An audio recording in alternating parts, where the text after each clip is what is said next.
Now, ladies and gentlemen, fast forward, we move on to our next session of the day. Do not go anywhere. Our next session coming up is a corporate presentation on values in action, TM. To present this, we would like to call on stage Sanjivani Patil, founder and director from Mayin Advisory Services. So can we have a big round of applause to Sanjivani madam.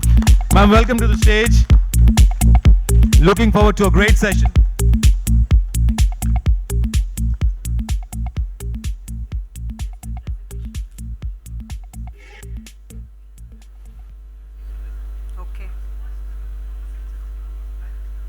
Okay, fine. So I'm Sanjivani and I'm a part of Mayin Advisory Services.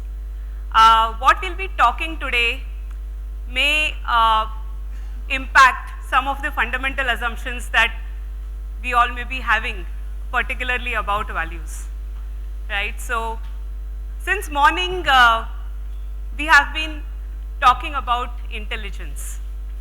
Yeah, we heard data intelligence, predictive intelligence, artificial intelligence. So when intelligence becomes abandoned, and today maybe we can actually factually buy intelligence, right? So when intelligence becomes abandoned, what becomes scarce?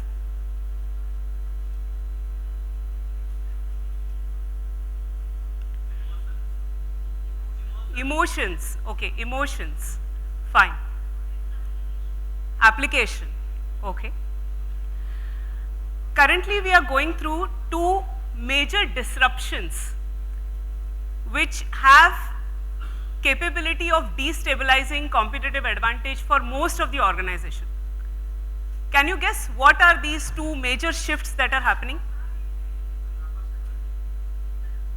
Yeah? Security, data security.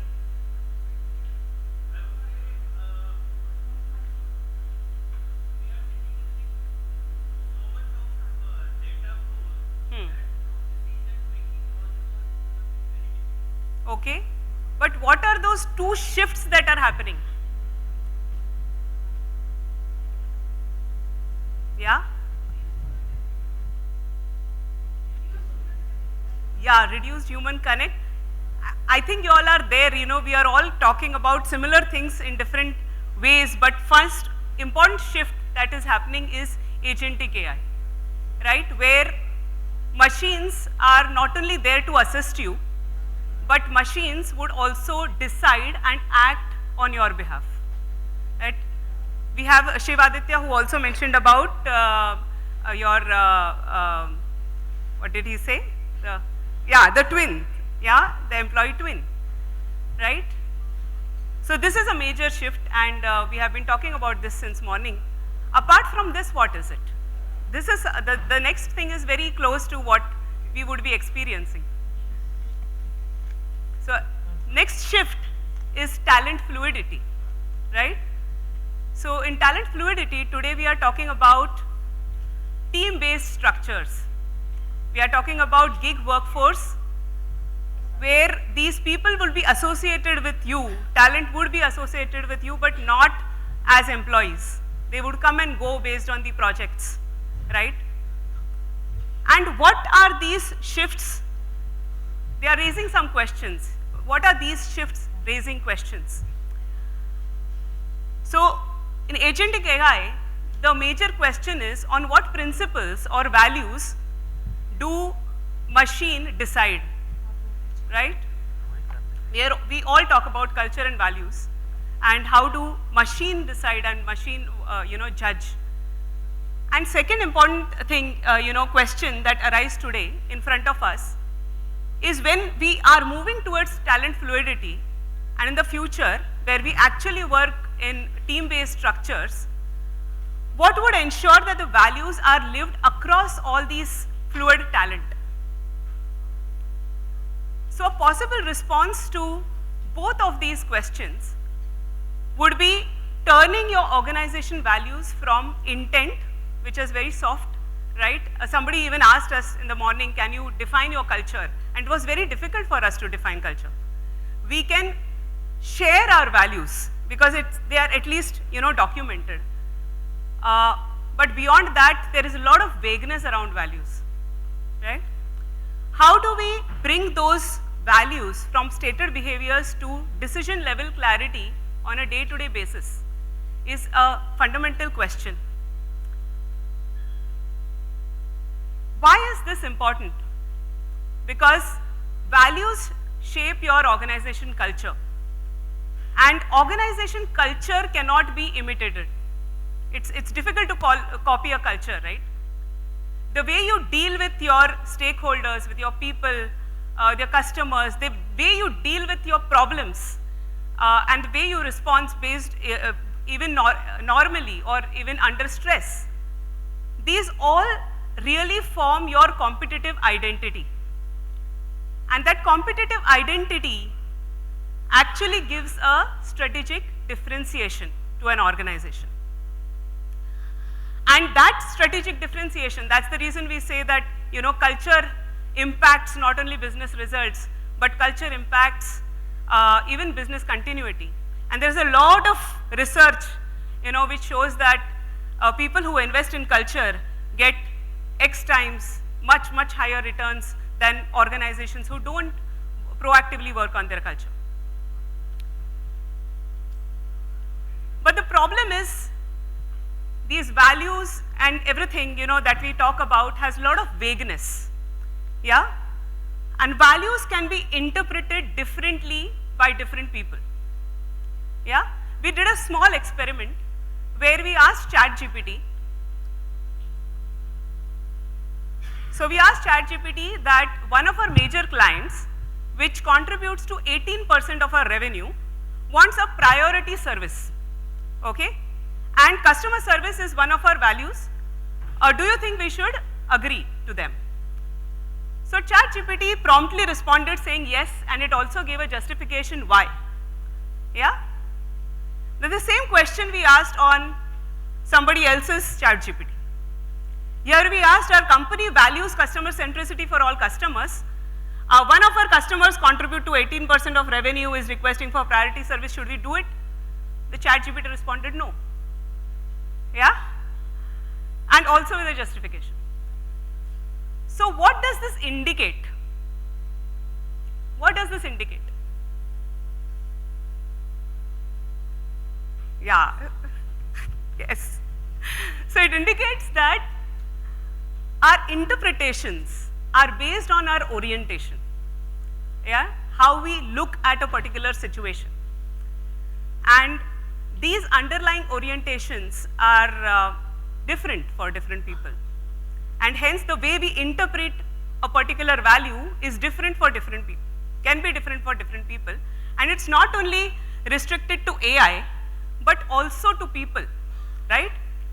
So Deloitte had done some a survey a few years back where they surveyed around 7,000 leaders across 130 countries.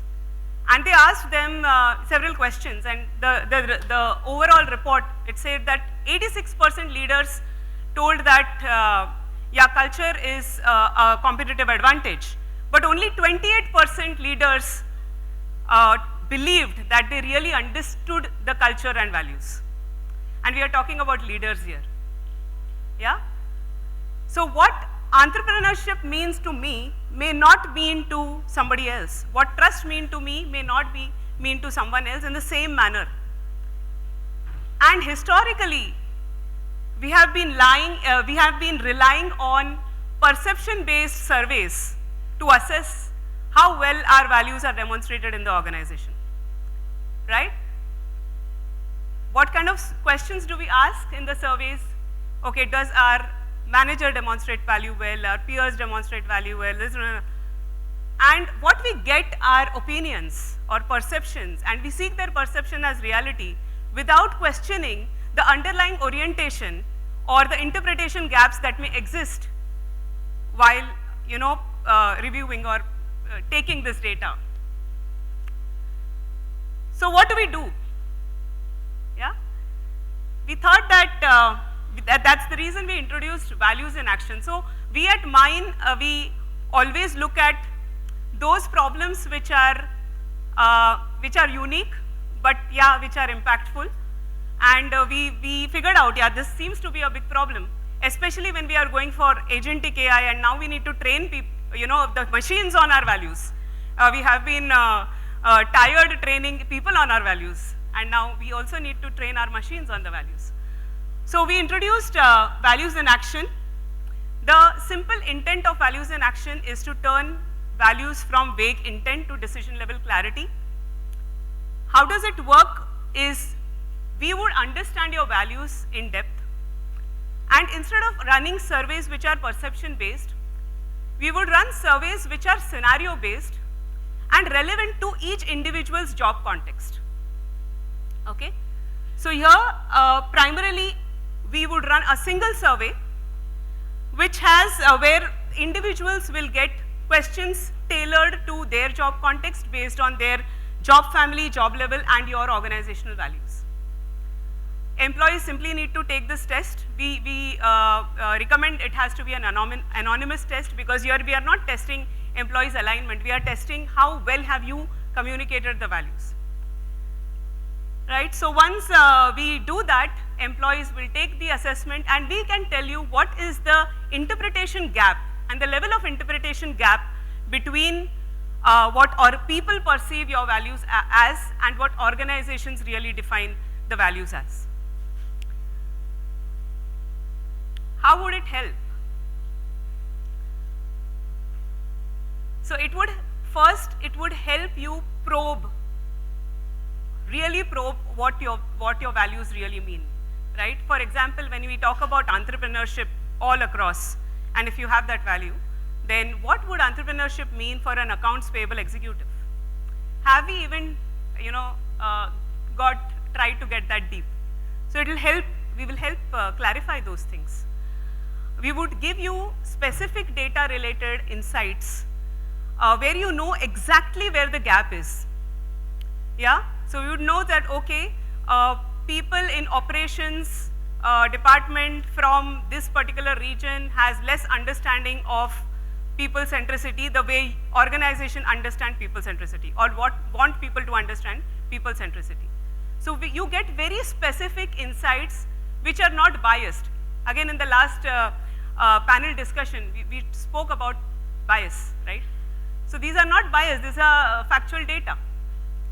And then you can take specific interventions for those cohort rather than doing a generic communication kind of a program, which will help you enhance or utilize your budgets well. And overall, you can actually start activating values in action. Especially, today we are still talking about we are managing human, but going forward, there'll be a lot of machines that we need to manage. And you can use these models to actually train your machines on what these values really mean.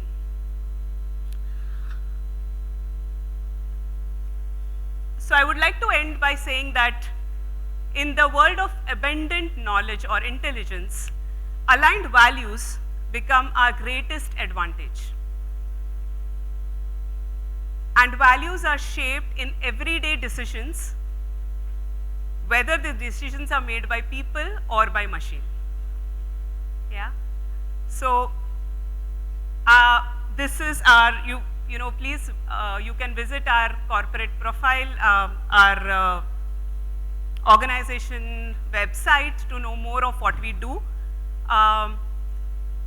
Broadly, we are a boutique consulting company, and Values in Action is one such solution that we have come up with. Primarily, we help organizations, with a lot of problems. Growing organizations face a lot of challenges, and we have done a lot of work in organization design and effectiveness.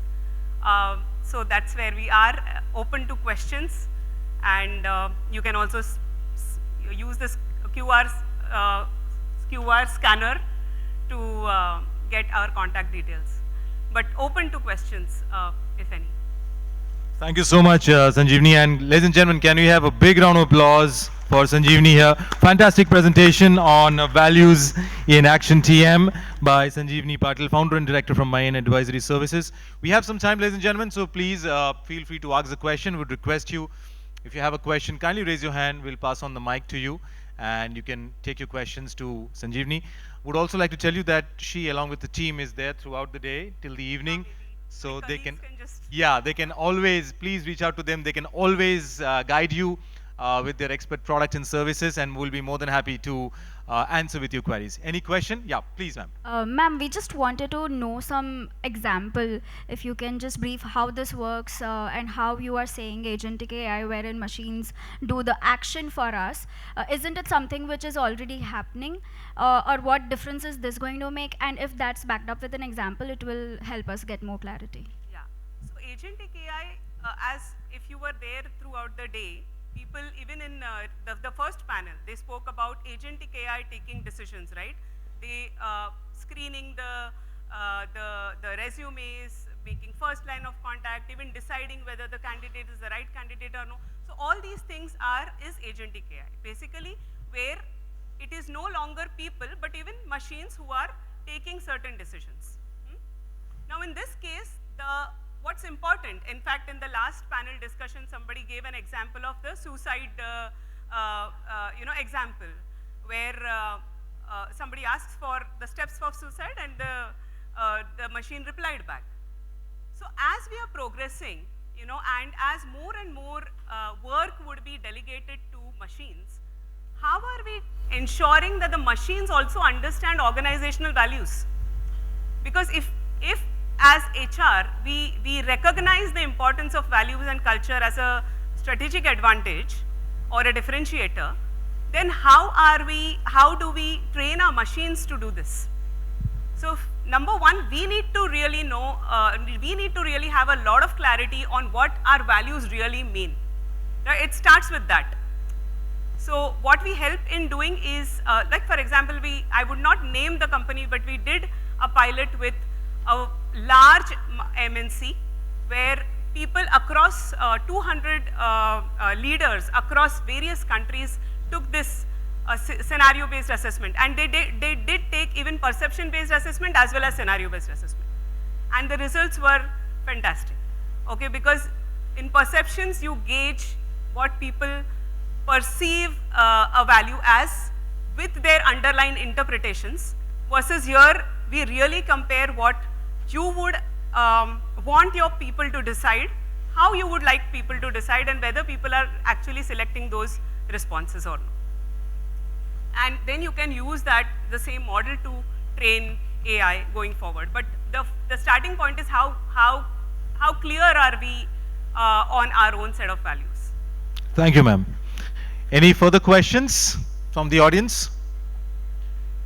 All right. Now, ma'am, I would request you to kindly be on stage, and I would like to call on stage Mr. 𝐀𝐜𝐭𝐢𝐨𝐧, Global President HR from 𝐀𝐜𝐭𝐢𝐨𝐧 Pharmaceuticals. 𝐀𝐜𝐭𝐢𝐨𝐧, sir, if you could kindly do the honors of felicitating our expert speaker here.